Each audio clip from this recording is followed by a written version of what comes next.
Rasulullah Shallallahu Alaihi Wasallam bersabda dalam hadis riwayat Muslim, "Aku menolak ke surga, maka aku melihat kebanyakan penghuninya adalah orang-orang fakir, dan aku menolak ke neraka dan melihat kebanyakan penghuninya adalah kaum wanita." Rasulullah.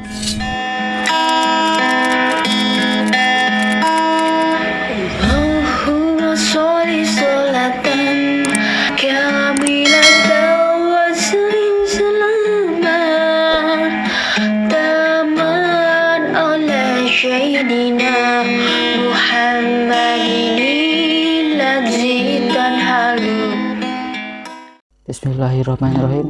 Assalamualaikum warahmatullahi wabarakatuh. Mengapa kebanyakan wanita masuk neraka?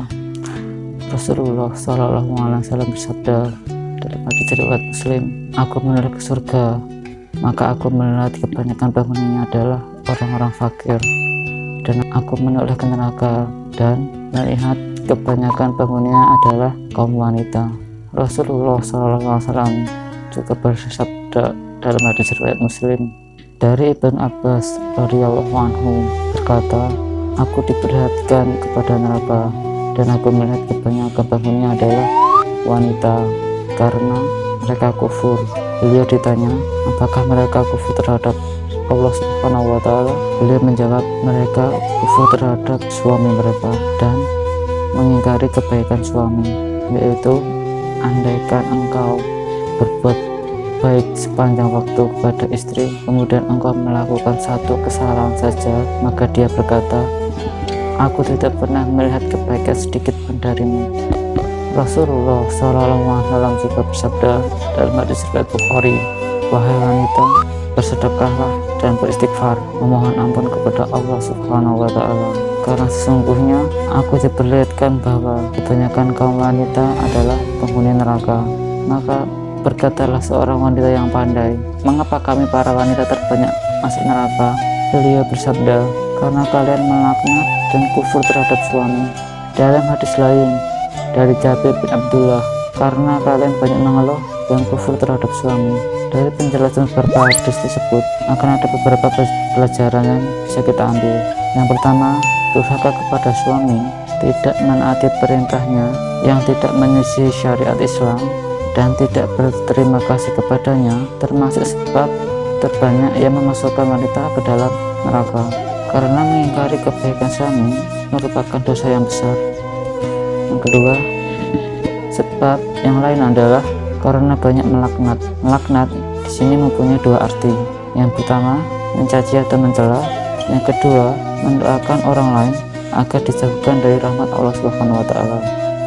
Terus pelajaran yang ketiga, sebab yang lain adalah banyak mengeluh. Banyak mengeluh ini mempunyai dua makna.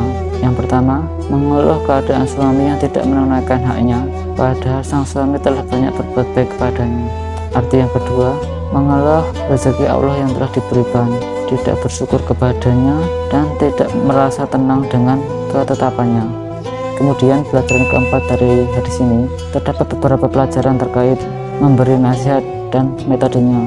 Yang pertama, hendaknya kita mengajarkan hukum-hukum Islam dan nasihat khusus kepada wanita untuk lebih meningkatkan ketakwaannya, memperbanyak amal soleh dan menjauhi dosa-dosa. Yang kedua, hendaklah kita mengajarkan hukum-hukum Islam kepada kaum wanita dan menetapkan majelis khusus untuk menasihati mereka dengan syarat aman dari fitnah. Ketiga, memberi penekanan dalam penasihatan, jika diharapkan dengan itu mampu menghilangkan sifat jelek dari orang yang dinasihati.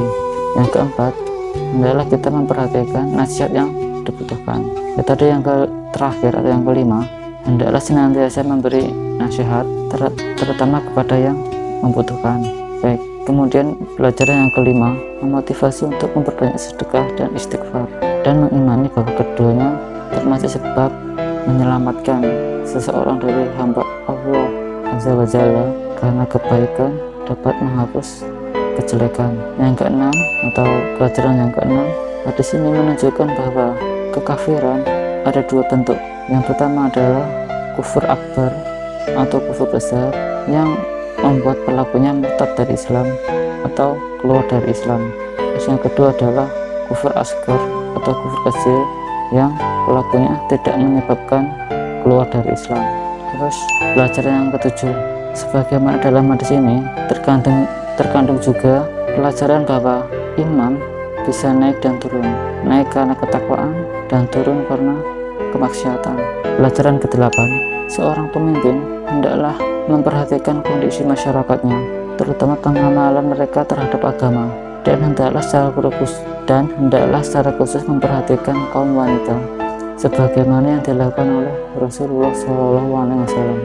Pelajaran yang ke-9, bolehnya seorang penuntut ilmu bertanya kepada guru untuk mendalami ilmu, sebagaimana yang dilakukan oleh wanita pandai tersebut kepada Rasulullah SAW.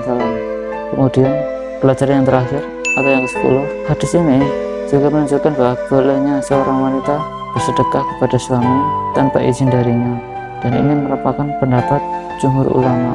Baiklah, itu saja yang bisa saya berikan tentang mengapa kebanyakan wanita masuk neraka. Semoga bermanfaat. Bila taufiq wal hidayah. Wassalamualaikum warahmatullahi wabarakatuh.